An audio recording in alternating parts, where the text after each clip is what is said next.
بسم اللہ الرحمن الرحیم۔ ایسی عورت کی کوئی نماز قبول نہیں ہوتی۔ ناظرین اکرام، وہ کون سی عورتیں ہیں کہ جن کی کوئی بھی نماز قبول نہیں ہوتی؟ ایک مرتبہ ام حمید رضی اللہ تعالی عنہا رسول اللہ صلی اللہ علیہ وآلہ وسلم کے پاس آئیں۔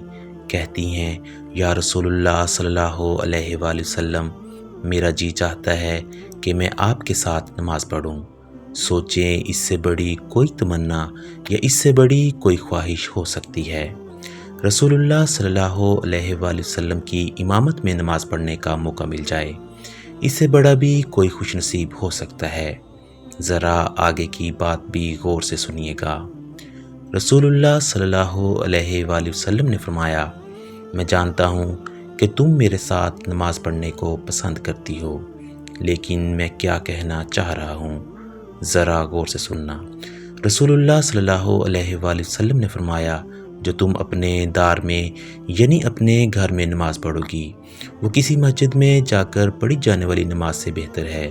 رسول اللہ صلی اللہ علیہ وآلہ وسلم نے فرمایا، چھپ کے جو عورت نماز پڑھے گی وہ سب سے بہتر ہوگی۔ ام حمید رضی اللہ تعالی عنہا نے جب یہ بات سنی تو واپس چلی گئیں۔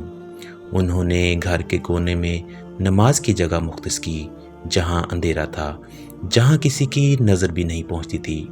رسول اللہ صلی اللہ علیہ وآلہ وسلم کی صحابیہ پھر وہاں ہی نماز پڑھا کرتی، یہاں تک کہ وہ اپنے رب کے پاس چلی گئی۔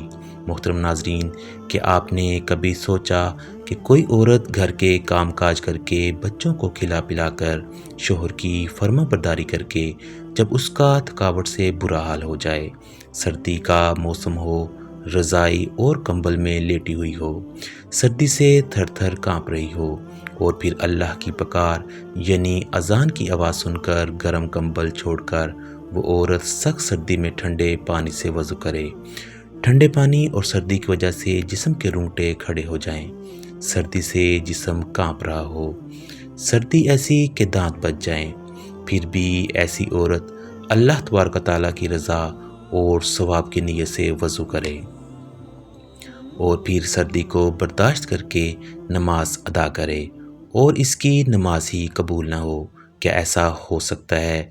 جی بالکل، کیونکہ رسول اللہ صلی اللہ علیہ وآلہ وسلم نے فرمایا تھا کہ جو عورت جوان ہو جائے، جب تک کہ سر پر دوپٹہ نہیں ہے، اس کی نماز قبول نہیں ہوتی، اور آپ نے یہ بھی فرمایا کہ جو اپنے بالوں کو نہیں ڈھانپتی، اس کی بھی نماز قبول نہیں ہوتی۔ رسول اللہ صلی اللہ علیہ وآلہ وسلم نے فرما دیا کہ اگر کوئی عورت خوشبو لگا کر مسجد میں جاتی ہے اور اس کی خوشبو دور تک پہنچ جاتی ہے، تو جب تک یہ عورت غسل نہیں کر لیتی، اس کی نماز قبول نہیں ہوتی۔ اس لیے فرمایا، اے عورتوں کی جماعت، تم میں سے کوئی مسجد میں جانا چاہیں تو خوشبو لگا کر نہ جایا کریں۔ مشکوٰۃ المصابیح کی روایت ہے کہ جب تک ایسی عورت غسل نہیں کر لیتی، ان کی نماز قبول نہیں ہوتی۔ خداوند کی نافرمانی کرنے والی عورت، حدیث کے الفاظ ہیں، 3 ایسے لوگ ہیں کہ جن کی نماز قبول ہونا تو دور کی بات ہے، کان سے اوپر بھی نہیں جاتی۔ وہ کون سے لوگ ہیں؟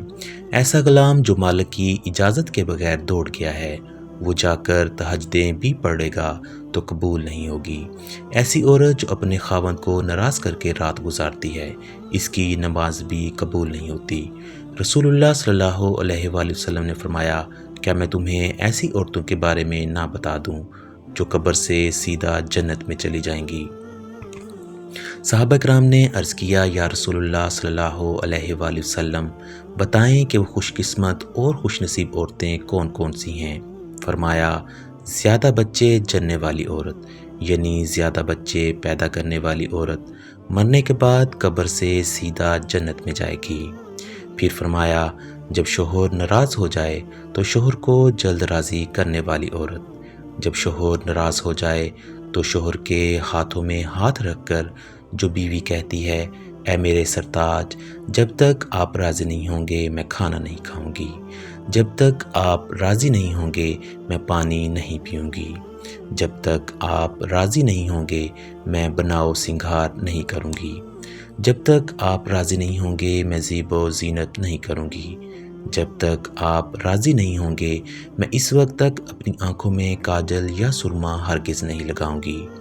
وہ عورت جو اپنے شوہر کے ساتھ ٹوٹ کر محبت کرتی ہے، ٹوٹ کر پیار کرتی ہے، اللہ اور اس کے رسول کی رضا کے لیے اپنے شوہر کی عزت کرتی ہے، ادب کرتی ہے، احترام کرتی ہے، شوہر کی خامیاں دوسری عورتوں کے سامنے بیان نہیں کرتی، ہمیشہ شوہر کی تعریف ہی بیان کرتی رہتی ہے۔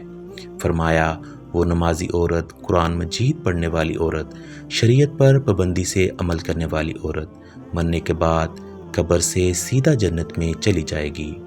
رسول اللہ صلی اللہ علیہ وآلہ وسلم نے فرمایا عورت اللہ تعالیٰ کی بہترین مخلوق میں سے ایک مخلوق ہے۔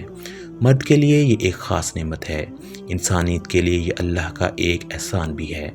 اسلام نے عورت کو ایک بلند مقام دیا۔ اسلام نے عورت کو سونے چاندی، زیورات اور ریشم کے استعمال کی اجازت دی تاکہ عورت ان چیزوں کے ذریعے اپنے حسن کو مزید بڑھا سکے۔ رسول اللہ صلی اللہ علیہ وآلہ وسلم نے صحابہ کرام کو تحقیق کرتے ہوئے یہاں تک فرمایا کہ میرے صحابہ، جب تم کافی عرصے بعد سفر سے واپس لوٹو تو اچانک گھر میں نہ چلے جایا کرو، بلکہ اپنی عورتوں کو اتنا موقع ضرور دو کہ وہ بن سنور کر خوبصورت ہو کر بڑے پیار اور محبت سے تمہارا استقبال کر سکیں۔ مگر ان سارے کاموں کے لیے اسلام نے ایک شرط بھی رکھی ہے کہ عورت بناؤ سنگھار کر کے بازاروں کی زینت نہ بنے، عورت بن سنور کر بازاروں کی رونق نہ بنے۔ عورت اپنے آپ کو مزید بناؤ سنگھار کریں، مگر صرف اپنے شوہر کے لیے اور اپنے شوہر کو دکھانے کے لیے۔ بناؤ سنگھار کر کے غیر محرم مردوں کے سامنے پیش نہ ہوں، کیونکہ ایسا کرنے سے اللہ تبارک و تعالیٰ ناراض ہوگا۔ ایسا انسان جو لوگوں کی نماز پڑھاتا ہے لیکن لوگ اس کی امامت پر خوش نہیں ہیں، یعنی پسند نہیں کرتے، شرط یہ ہے کہ کوئی شرعی سبب ہو، ویسے مزاج کی بات نہ ہو۔ ایسا انسان کے کسی سبب کی وجہ سے لوگ اسے پسند نہیں کرتے تو ایسے انسان کی نماز بھی قبول نہیں ہوتی۔ اور صحیح الترغیب کی روایت بھی سننے والی ہے، فرمایا اے انسان کی نماز بھی قبول نہیں ہوتی کہ جس کو کہا گیا کہ تم جنازہ نہ پڑھاؤ لیکن پھر بھی وہ جنازہ پڑھاتا ہے، کہتا ہے کہ میں ہی پڑھاؤں گا اور ضد کرتا ہے، یا مسلمان نے کہا کہ آپ پڑھا دیں، آپ پڑھا دیں، کوئی پڑھا دے، دعائے اخلاص یہ کر دی کہ اس کی بخشش فرما دے، اللہ اس کے درجات بلند فرما دے۔ یہ کوئی نمبر لینے والی بات تو نہیں ہے کہ اس پر کوئی جھگڑا کیا جائے کہ بس میں پڑھاؤں گا، کوئی اور نہ پڑھائے۔ کوئی عام مسلمان جو کلمہ گو ہے، عقیدے والا ہے، اس کے پیچھے ہم سب کی نماز ہو جاتی ہے، کوئی حرج نہیں ہے۔ اگر علم والا بھی یہ سوچے کہ نہیں ایسا نہیں، ایسا ہوگا تو پڑھوں گا، تو یہ علم کا رنگ تو نہ ہوا۔ علم کا رنگ تو یہ ہے کہ میرا پیارا بھائی پڑھے گا، میں اس کے پیچھے پڑھوں گا، میرا یہ پیارا بھائی پڑھائے گا، یہ بھی مسلمان ہے، میں اس کے پیچھے بھی پڑھوں گا۔ یہ دونوں مجھ سے ایک نہیں، 10 نہیں، 100 گنا زیادہ نیک ہیں، یہ تو میرا رب جانتا ہے۔ میں کیوں اس طرح کی سوچ بنائے بیٹھا ہوں کہ مجھ سے بڑا کوئی نیک نہیں۔ اللہ تعالیٰ نے ایسے نیک بندے اس دنیا میں رکھے ہیں، ہم نے کبھی ان سے ملاقات نہیں کی ہوگی۔ اللہ کے بڑے بڑے نیک بندے ہیں۔ امام باغی کہا کرتے تھے کہ تقویٰ کی تعریفیں تو لوگ بہت کرتے ہیں، تقویٰ یہ بھی ہے کہ اس وقت تک انسان صحیح متقی نہیں بنتا جب تک دوسروں کو اپنے سے اچھا نہیں سمجھتا۔ ایسا تقویٰ بھی ہمیں اللہ تعالیٰ نصیب فرمائے۔ اللہ تعالیٰ سب کو اپنی رحمت نصیب فرمائے اور سب کی عبادت کو قبول فرمائے۔ آمین یا رب العالمین۔